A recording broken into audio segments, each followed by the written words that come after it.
Hi everyone, Rich Crescenti here with another in our series of videos making music with Melodyne, and today we're going to be focusing on Studio One and specifically the behavior of copied events inside Studio One. And when we say event, we mean any snippet, any clip of audio or MIDI, whether it was recorded into this session or brought in from another. Now in a previous video, using this same song, we took a keyboard track from a different song that was at a different key and a different tempo and imported it, and using Studio One and Melodyne together, we adapted that keyboard part to match this song. It's a very creative and powerful and flexible tool. But the odds are good that once you do something like that, you're going to want to take that event and duplicate it so that it happens in multiple parts of the song. And so what we want to focus on today is understanding the different behaviors that you can control with duplicated or copied events. Because the more you understand that, the faster you'll be at arranging, at songwriting, at mixing, at editing, and it opens up a whole world of creative possibilities. All right, so let's dive in and take a look at this right here. Now there's a couple things that I want to show you. Basically, when you're talking about taking any event and duplicating it, your duplicate is going to fall into one of two categories. It's either going to become what's known as a ghost copy or a real copy. Now, a ghost copy, whenever you duplicate a piece of an event and it's a ghost copy, any changes to the original are mirrored in the ghost copy, and vice versa. If you change the ghost copy, the original will be there as well. This is very different from what would be known as a real copy. When an event is turned into a real copy, any edits in any of them are not reflected in the others. And there are times when ghost copy behavior is desired, and there's times when real copy behavior is desired. So let's take a look at these and talk about how to select that and why you might want one versus the other. Now, just to demonstrate real quickly what I'm talking about, I'm going to use MIDI because it's very fast. And in Studio One, I've got this MIDI clip right here. Right? Once I can select it, I can right-click on this, and here with MIDI, you can easily choose a real copy, which is duplicate, or a ghost copy, which is duplicate shared, right? D or Shift D. Let's start off with just a duplicate. When I duplicate this, this is a real copy, right? And if we look at this here, you'll now see when I switch to the edit menu, any MIDI note that I choose, any changes that are made are not reflected in the other copy. However, if I delete this copy and hit Shift D, which is duplicate shared, it gives us a ghost copy. As you can see, there's a little picture of a little ghost down there in the corner. Now, when I go into edit it, any changes that I make in one event are reflected in the other event as well.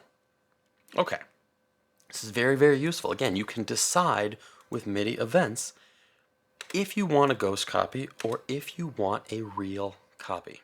Now, with audio, when dealing with Studio One, all copies that you make are automatically ghost copies.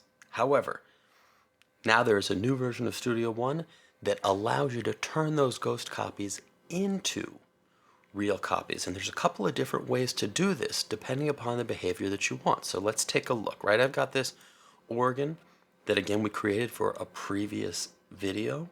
And one of the things that's beautiful about working with an ARA equipped DAW like Studio One is that whenever you duplicate an event, whether it's ghost copy or real copy, Melodyne just follows along and duplicates that as well, right? So let's take a look right here. If I edit this with Melodyne, we will see this clip, and if we listen to it, we get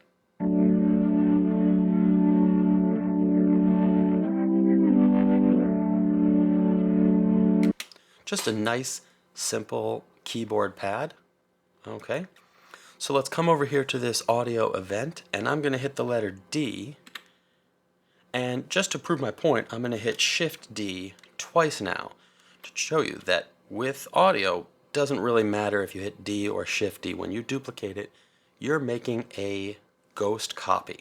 Right? So when we look at this and we edit this with Melodyne, you'll notice that we've got here's 1, and then we've got copy 2, duplicate 3, and duplicate 4 as well.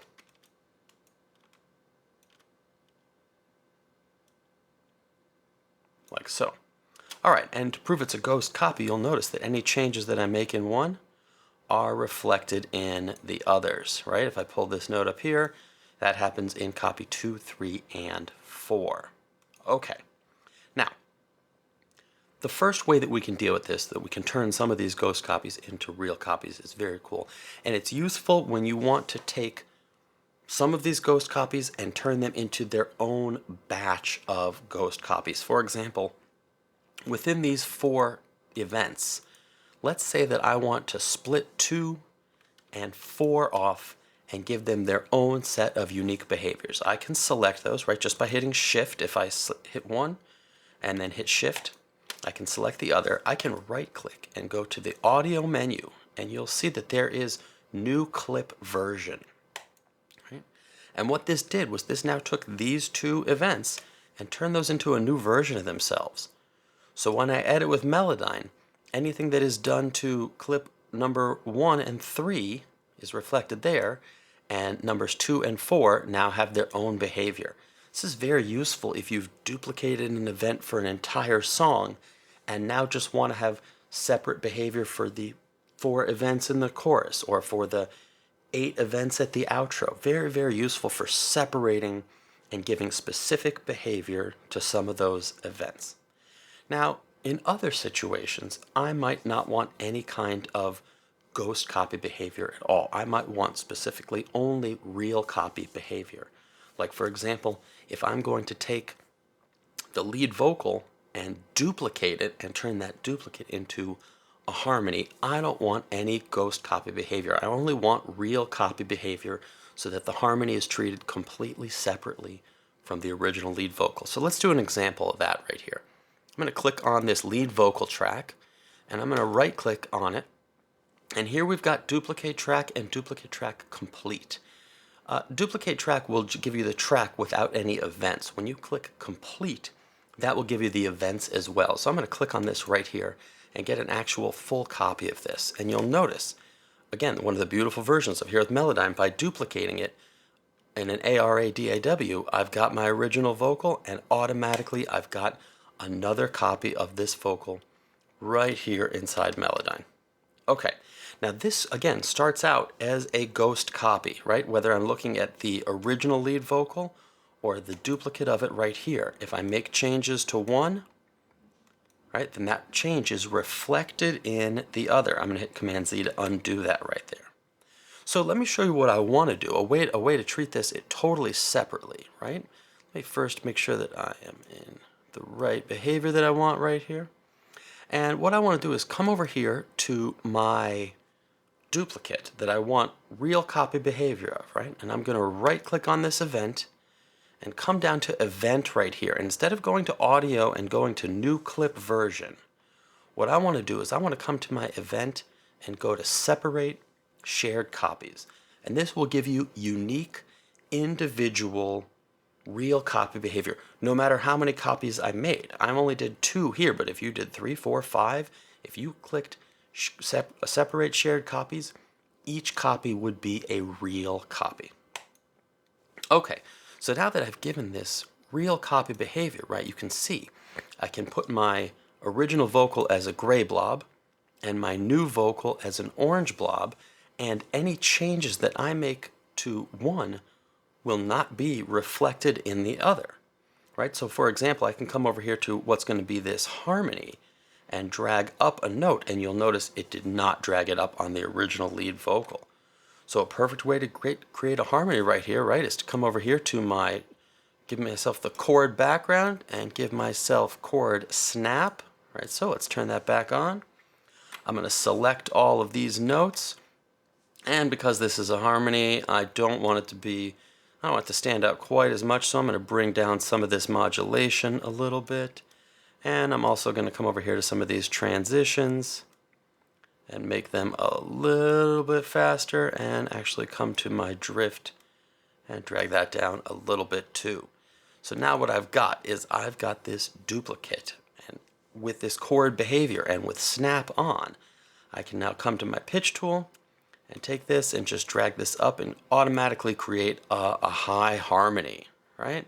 Let's take a listen to this right here. I'm gonna have to adjust some levels to make sure it fits, but never gave a damn what anyone thinks. A home to still the swill that I'd. Let's take that off solo and give it a listen. Never gave a damn what anyone thinks. A home to still the swill that I drink. It's wrong from working the land all day. You wanna come? Okay, so I might want to go in and change some of those notes that I don't like, or alter some of the modulation a little bit.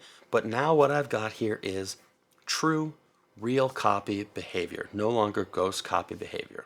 Hope you've enjoyed this today. Thanks.